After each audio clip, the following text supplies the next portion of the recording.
AI the Somnium Files Nirvana Initiative is a silly name for a game. But then again, this is what we are dealing with. Wait out for barbecue on the weekend. I see all of their smiles. Created by Kotaro Uchikoshi, the man behind the Zero Escape series and the first Somnium game, which was absolutely amazing, comes a sequel that hits different but not in the ways I personally was expecting. By the way, this review will be spoiler free. How else can you enjoy cheese if it isn't spoiler free? So Nirvana is a point and click adventure game, but to those of us who don't find this cringe, it's a visual novel, and a dang good one at that, where every single line is voiced, yep, every last one of them. Every time you click on any random object in the room, your characters will have a voice discussion on that. It is actually insane for a game like this, where you know it's not big budget, and that they would have to pay all these voice actors to say things like this. I thought that the ghost of an S&M pervert with a police uniform fetish who died in a tanning booth had come to haunt me. That isn't to say it's a bad looking game or anything like that with a smaller team. The models are really detailed in this unique 3D art style. Perhaps a bit too detailed. You what? And instead of 2D sprites on the talking sections like other visual novels, they use a 3D model that animates with a voice matching the lip flaps, and it looks really good, especially if you're playing it on a console that isn't struggling in an Australian summer.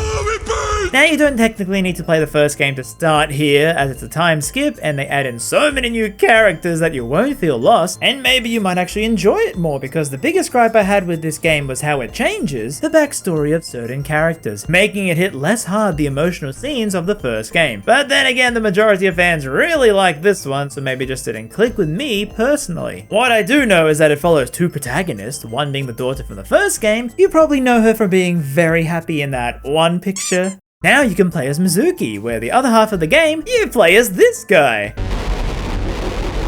I'm sure it's fine. He has such a way with words. And the plot revolves around halves, where 6 years ago, the right half of a corpse was discovered, but the other half is just missing. But now in the present time, the left half just suddenly appears with no decay, and these two have to solve the serial killings. Now it's not just them two running around, as both characters replace one of their eyes with an eye. Boo! But Iba and Tama, who appeal to two very different people, they provide all the help of an AI assistant telling you things about the crime scene with their own personalities. And they will constantly banter with you on everything you decide to investigate. Help!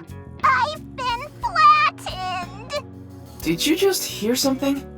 No, nothing. So the crime scene usually has you going to different areas, talking to NPCs, investigating the scene and related surroundings, often getting wound up in the lives of these side characters. But then you have the sync machine, where once you have a suspect, you will sync with them, where you go into their dreams of sorts, and the idea is that their dreams will expose any lies they had. And you might find the killer through this, where they cannot lie in their subconscious. And that's where the meat of the gameplay is from. You got a time limit and you got to wander around as the AI to then investigate things, but each action you do ends up taking time off the clock, so you could end up picking the wrong option and wasting time, thus failing. But some of the fun in these games is picking the wrong option.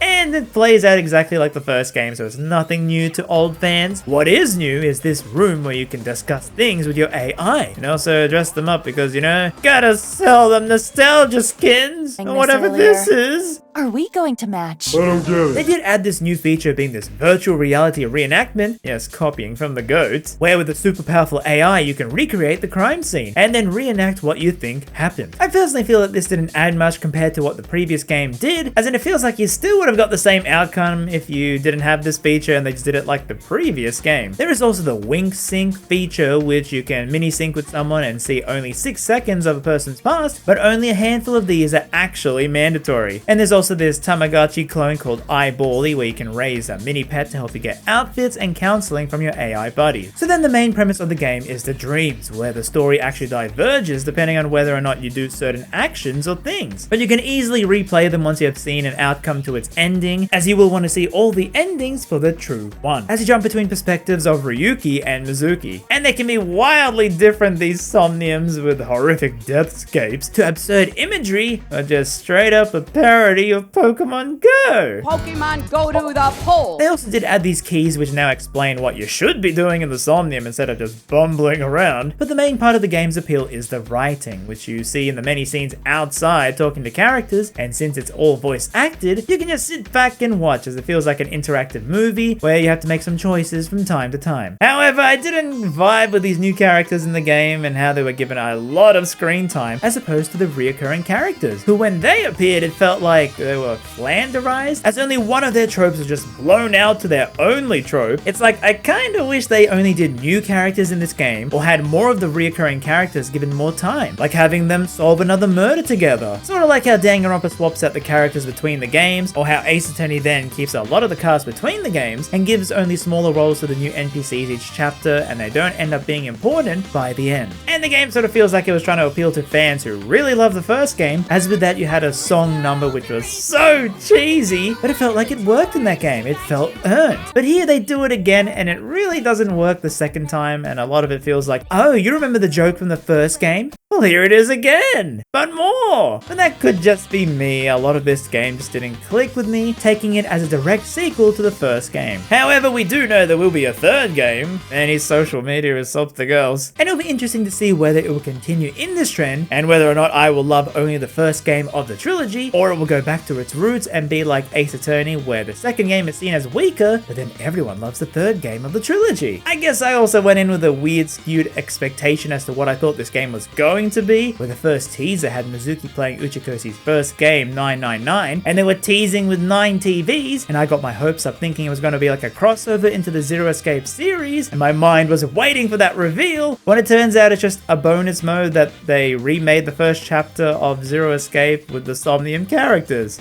I mean, it still was pretty cool. Also, Spike, please, I know you were busy for this game's release, but please, I wouldn't mind next time a review code for Somnium 3 or any of the other Spike Chunsoft games. Come on, you and I both know how many people I sold on the first game with my 3 videos. That's so many views. Just a review code, please, a crumb!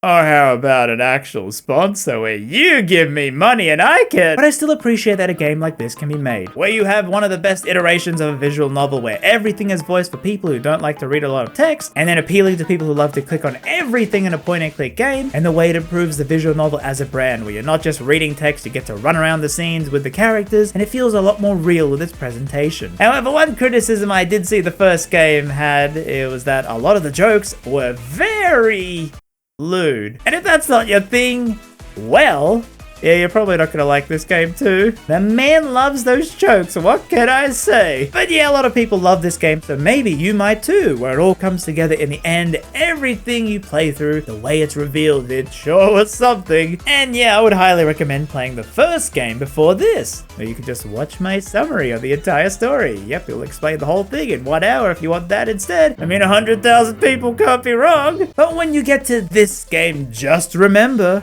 some of the character designs, well, people who look like things. Holy fish paste! What is